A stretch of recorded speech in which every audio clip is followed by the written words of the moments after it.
magandang gabi sa inyong lahat. Magandang gabi po, Ginoong Pastrana. Okay, bago natin sisimulan ang ating talakayan ngayong gabi, ay nais ko muna kayong magsitayo para sa ating panalangin na papangunahan ni Binibining Rosemary Gomez. In the Father, the Son, and Holy Spirit. Amen. Okay, maraming salamat, Binibining Rosemary. Ngayon, bago kayo umupo, makiayos muna ng inyong mga upuan at pagigulot ng mga basurang nagkalat na under your chairs, okay? At, okay, thank you so much. So, maaari na kayong magsiupo. Okay. So, ngayong gabi, may isa tayong paksang tatalakayin. Ngunit bago natin ito i-dig deeper, so, meron muna akong mga katanungan para sa inyo. Okay? Now, have you ever heard the Sining Saya of the Danao City Government led by the Danao City Youth Commission past, I think, February or January na held na kana nga activity of Danao City? Kita mo ato? Kakita si Nicole, kay scholar si Nicole. Kakita siya. So, Nicole, ano yung nakikita mo doon sa kanilang aktibidad? Ano ang kanilang mga ginagawa sa Sining Saya na programa ng Danao City Youth Commission? Okay, thank you, Nicole. So, nakikita mo yung mga pagpipinta, pag-drawing ng mga artist. Okay. Okay. Meron ka ba isang particular na drawing or ginawa ng isang artist na iyong nagustuhan? Okay. Ano yun? Okay, thank you so much, Nicole. Now, ngayon class,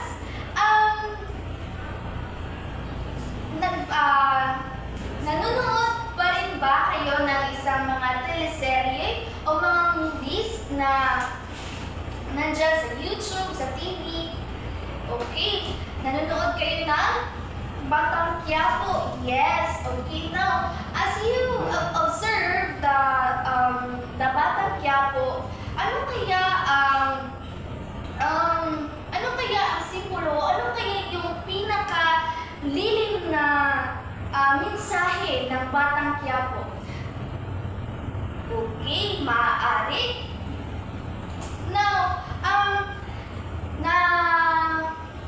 figure out ba sa inyo na may time ba sa inyong life na nagtatanong kayo sa inyong sarili nga, ano kaya ang pinapahiwatig sa pelikulang ito? May mga tanong ba na gano'n? Yes, dahil minsan, ang mga pelikula ay hindi diretsahan, nagpapahiwatig ng mga mensahe na kanilang nais ipahiwatig sa kanilang mga manunood. May mga kaakibat itong or may nakakubling mga simbolo rito na kinakailangan pa natin tapusin yung teleserye or yung movie para maintindihan natin at kailangan pa natin mag-think outside the box kung ano nga ba yung mga simbolo na nais ipahiwatig ng mga author. Okay, thank you so much. Now, base sa aking mga itinanong sa inyo, ano kaya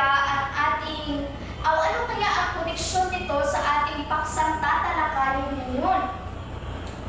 I have questioned about may punto ba sa inyong sarili na nakapag-isip-isip kayo ano kaya ang mensahe nito? I have also questioned you, have you seen the Sining Saya of the City Youth Commission, and you answered they have that drawing, that painting. Yes, they have the artist. Yan. So ano kaya ang ating paksang tatalakayin ngayong gabi? Okay, yes, Kathleen. Okay, ito ay patungkol sa sining at panunuring pampanitikan. Okay.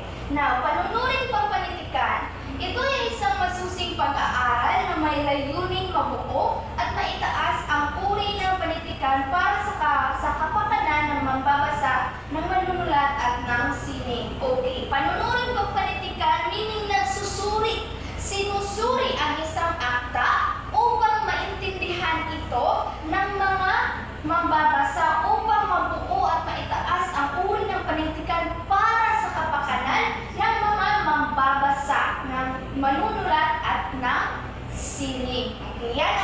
definition kung ano ang panunuring pampanitikan. Next. Okay. Isang malalim na pag-aaral, pagtalakay, pagpapaliwanag at paghihimay ng mga aktang pampanitikan sa pamagitan ng paglalapat ng iba't ibang dulog ng kritisismo para sa mabisang pag-unawa sa mga malikhaing panunulat at mga katha. Okay, sinasabi dito na ang panunuring pampanitikan, ito ay malalim, meaning deep kaayo mapagsusuri ng mga simpulo na nakapublish sa isang akda. Kinagtatalakay at hinihimay. Hinihimay meaning gradually niyan gipasabot or gisabot kung unsa man kung ano man yung mensahe ng isang akdang iyan. Okay. At also, nilalapatan ito ng iba't ibang dulog, meaning mayroon silang mga ginagamit na sangkap upang mabuo ang isang pagsusuri. Next, sa pagsusuri, kinakailangan ng lubos na kaalaman sa kathang sinusuri tulad ng buong nilalaman ng akda. Paraan ng pagkakabuo nito at ang ginamit ng author na pamamaraan o estilo. Okay. Now, sinasabi dito na kailangan kung ikaw ay susuri ng isang akda, kailangan lubos mo itong alam or mayroong alam mo talaga kung ano yung akdang iyon upang masuri mo ito ng maigi. Okay. Next. Kinakailangan din ang manunuri ay may opinyong bunga ng objektibong pananaw laban man o katig sa katha, kaya mahalagang siya ay maging tapat. Okay. Sinasabi na dapat mayroon ka ding opinyon o kumbaga mayroon kang nakaibaruganan sa imuha ba niya kailangan magiging tapat sa kung sa imuhang. Kasi for example, kung unsa kitang imuhang imong pagsabot anak nga akda mawajud na imuhang na nagbibigay ng kakayahan upang makita ang mas malalim na kahulugan sa nilalaman ng akda at kung paano ito ay lahat nagiging isang buong ideya. Okay. Sinabi ko kanina na ito ay nagbibigay ng kaliwanagan kung ano man yung ang sinasabi ng akda. Okay. Okay. Now, tapos na tayo sa panunuring pampanitikan. Sinabi ko kanina na marami ang definisyon na nakapublish sa panunuring pampanitikan. At nasabi ko rin kanina na bago mo mabuo ang isang panunuri o pagsusuri, kailangan mo itong lapatan ng mga iba't ibang dulog, okay? Upang maging buo ang iyong ideya. Ngayon naman, before ko binuksan ang ating talakayan, natanong ko rin sa inyo kung nakita niyo ba yung sining saya ng Danao City Youth Commission. Dahil meron itong relationship sa ating talakayan ngayon, which is ang singing. Okay. Now, singing. Ang salitang art o singing ay mula sa Latin na ars na nangangahulugang craft o artistikong gawain o isang espesyalisadong kasanayan gaya ng pagkakarpentero.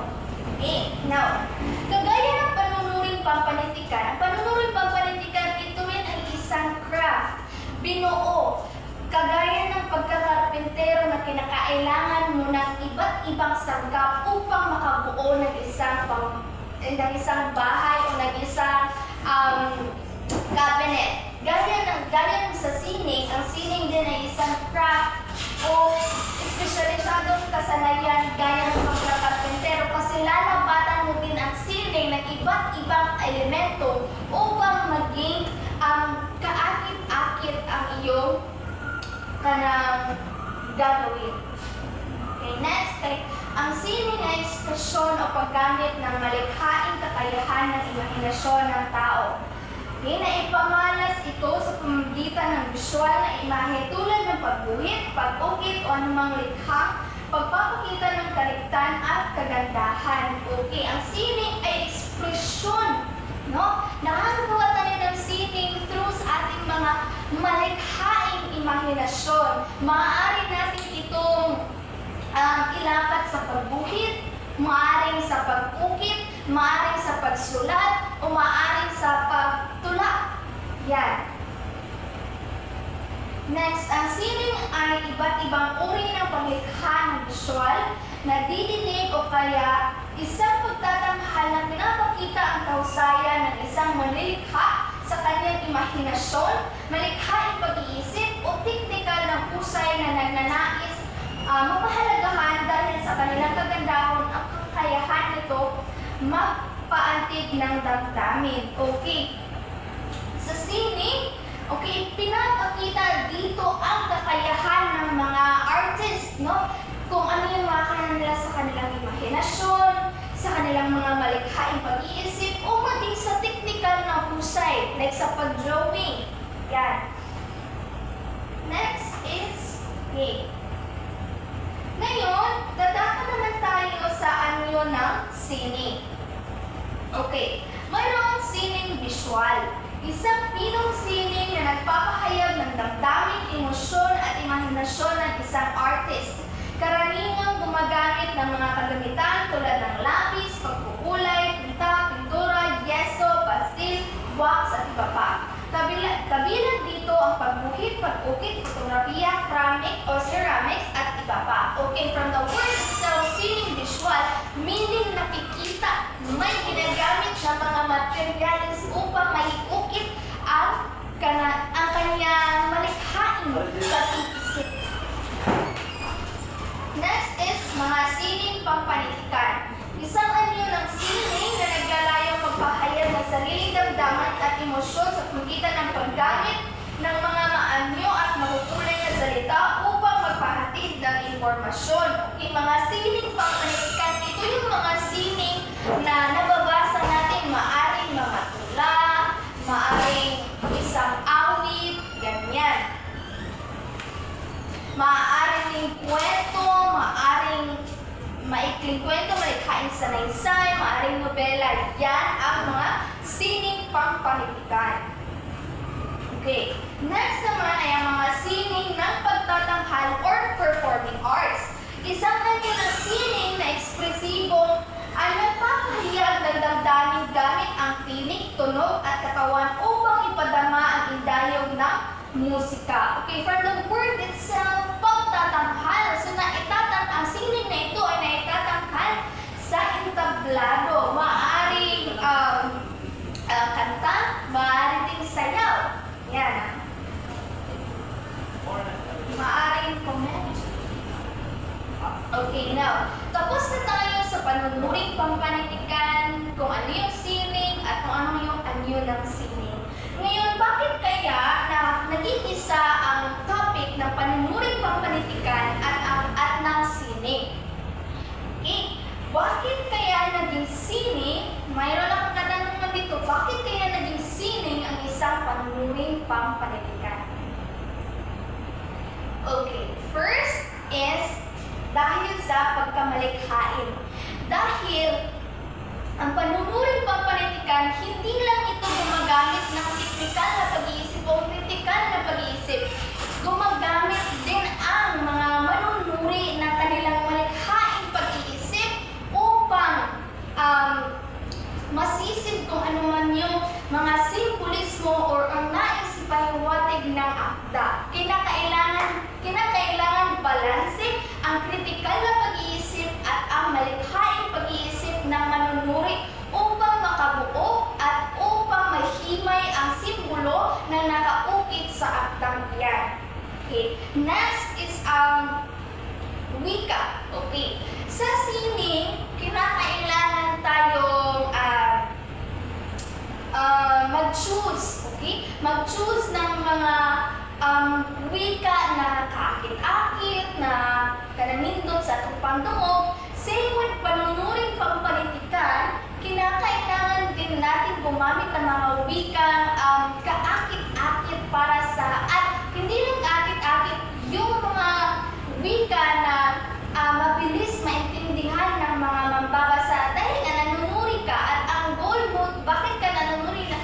ng isang akda ay dahil maipaliwanag mo sa mga mambabasa kung ano yung simbolo, hindi para magpalito ng mga mambabasa.